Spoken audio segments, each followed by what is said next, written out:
บเลย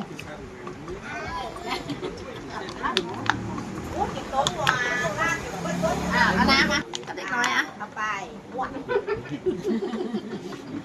โอ้อร่อยจับมือเตยนั่งชนีค่ะมัม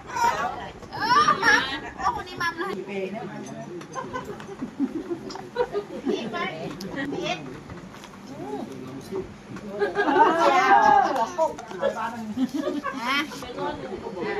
กินลองก็หวางมึงไหมคือความซอสเฮเบียนี่อะไรนะอย่ามาควดมาวันมาเอาไปนี่ใครเอาไปคนดีพี่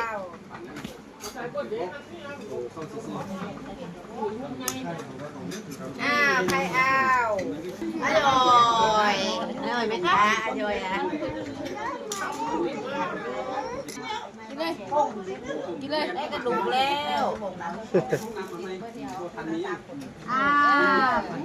จะจอยเอาโอ้ยดูเด็กกระดูกโอ้ไฟ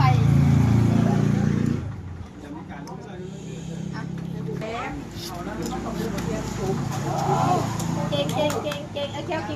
นเลยน้องเขาคือว่ากินเขาเป็นรีเซ็ตนะเนี่ย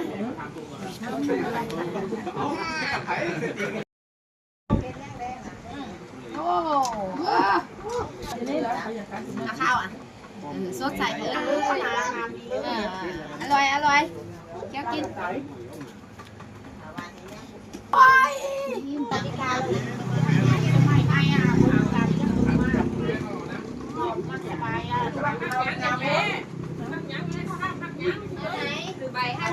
ครับเลย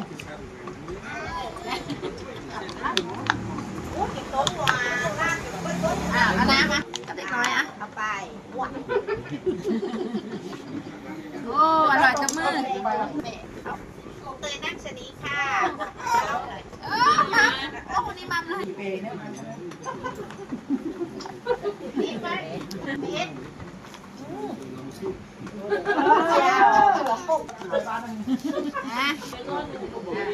กินลองก็หวางมึงไหมคือความซอสเ